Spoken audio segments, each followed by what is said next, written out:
There's one thing that I think myself and perhaps a lot of other creatives struggle to accept when it comes to the combination of creativity and business.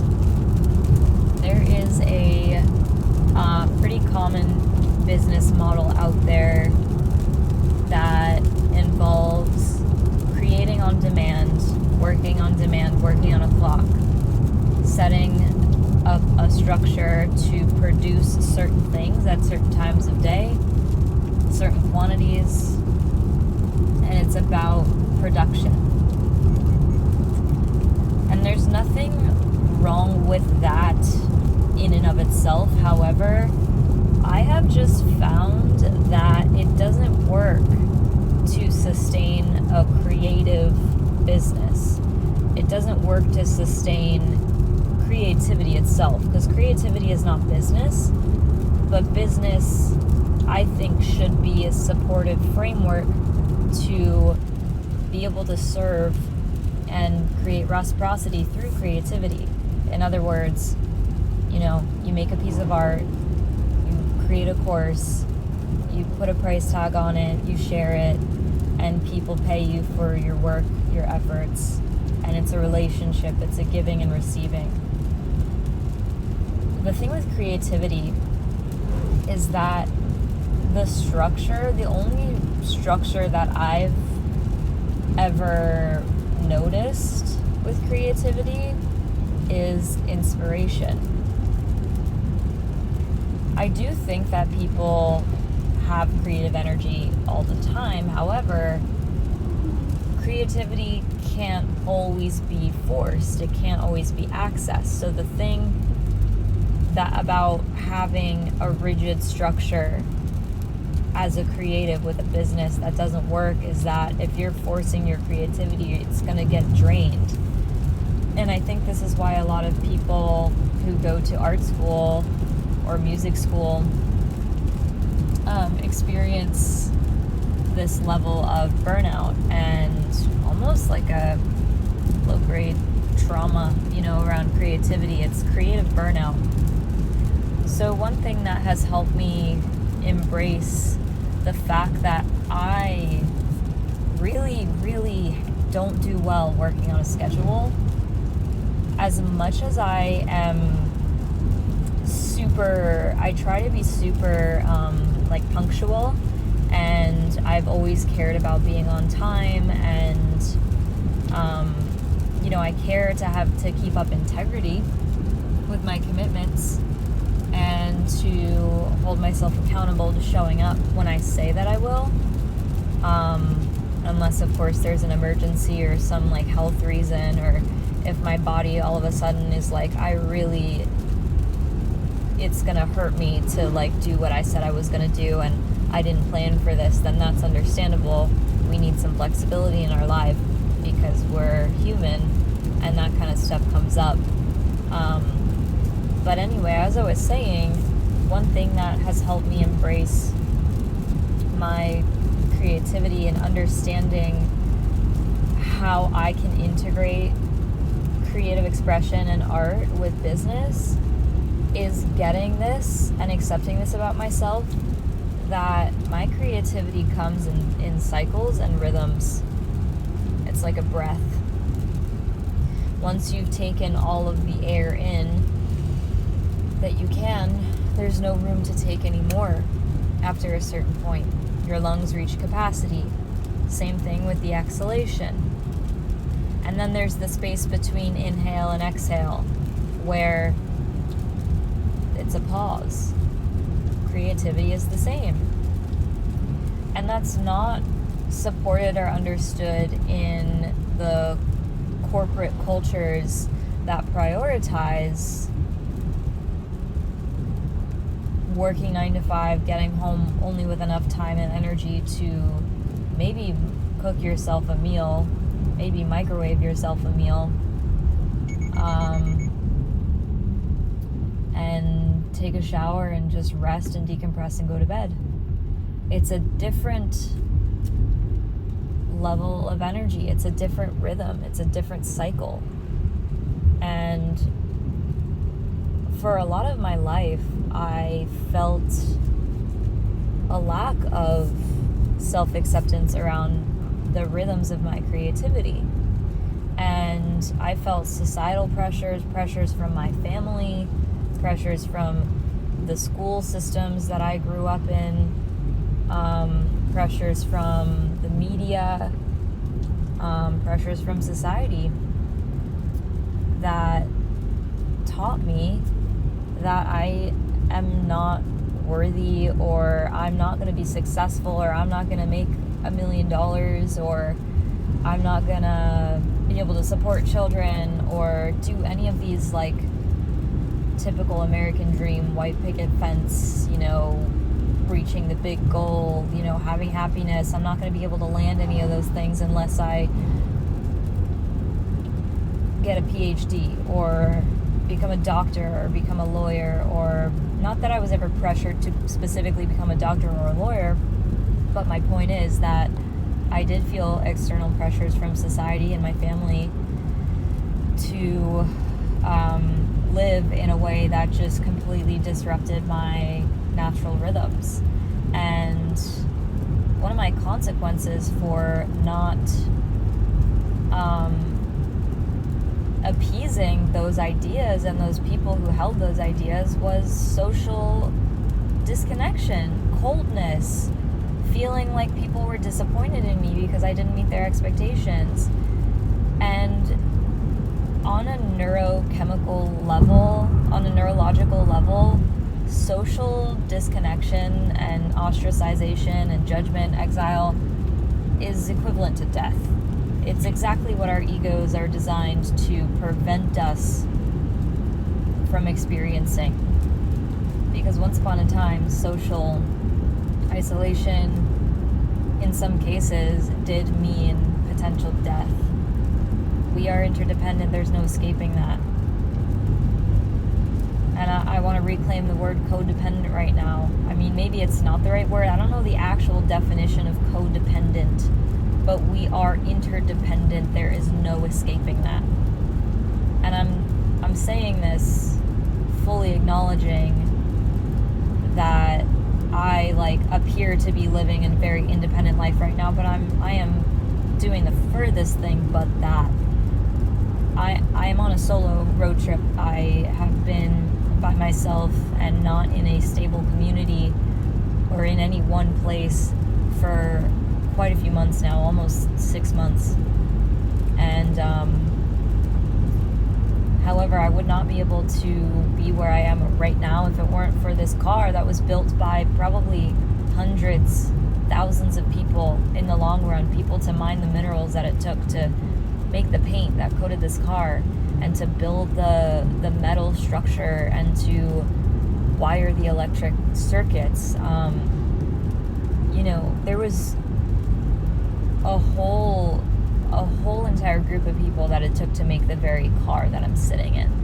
There is no escaping my interdependence. And the road that I'm driving on was built by God knows how many people. They gave so much of their time, energy, resources, and their dreams. They dreamt me into existence. You know what I mean?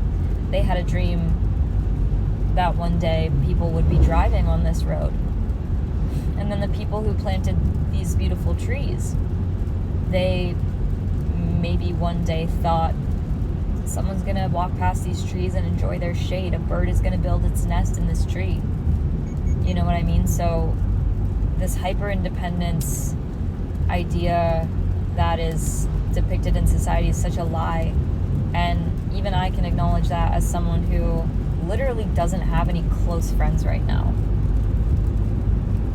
I know that's super, super, super heavy, but it's true. I have a few people in my life who I can count on, who support me in different ways, but I don't have a best friend. I don't have a close, tight-knit kind of sister circle. I don't have that community that I used to. For lots of reasons, I went through some kind of intense wake-up calls when I was going through health issues, and saw really what I needed in a connection in order to feel safe, and I just didn't feel taken care of. I didn't feel like I had what I needed. I didn't. And I don't want to make this about anybody else, even though it half is. I just got on a tangent here.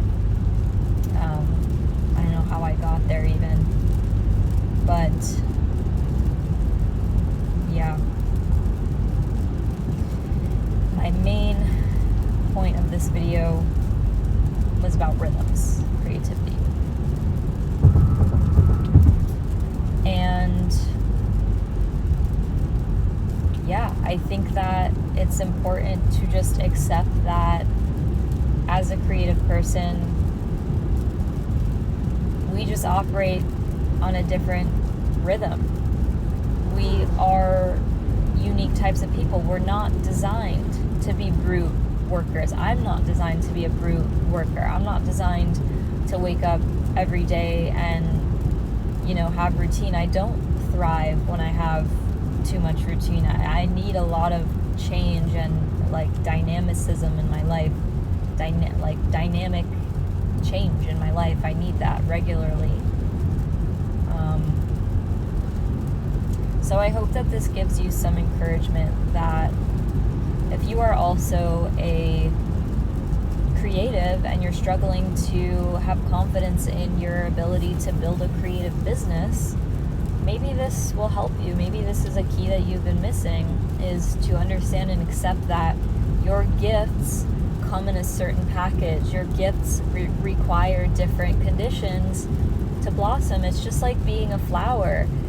There are I was just in a region where there was one flower that grows only in those mountains, only in that region. It's the only place in the world where that specific species grows. And in essence, humans are like that too. And especially creative or unconventional types, are types of people who don't easily fit in with systems or structures that are already established. So they kind of have to create their own or find their own. And that's been a huge defining factor of what my journey, what my life has felt like. Kind of that uphill or upstream swim that I was describing earlier. School certainly, in my experience, it was worse for me than it was good for me. And while there were benefits, while I was socialized, while I learned a lot, it was an environment that just chipped away at my peace every single day.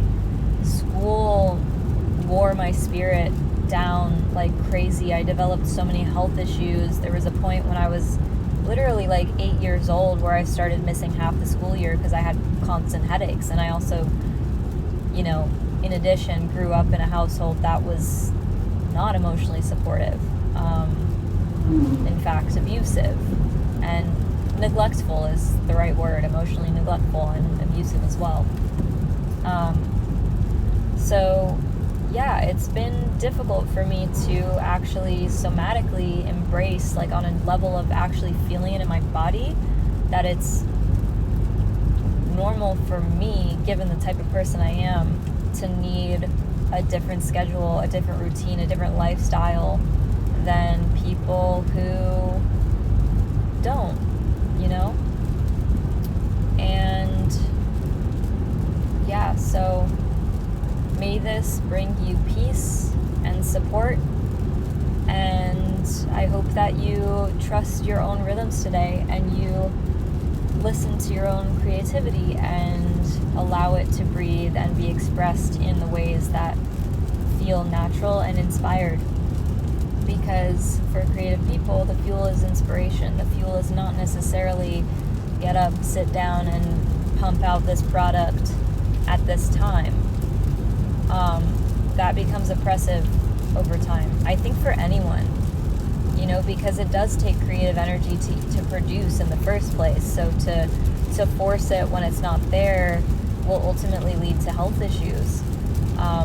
So, in a different way, this video is encouragement for you to listen to your own rhythms. And even if you're not, like a typical artist, you don't paint, draw, make music, whatever it is, you still have creative energy, and you should still honor your capacity and just don't burn yourself out, because it's not a race. You don't need to like wear yourself thin in this life.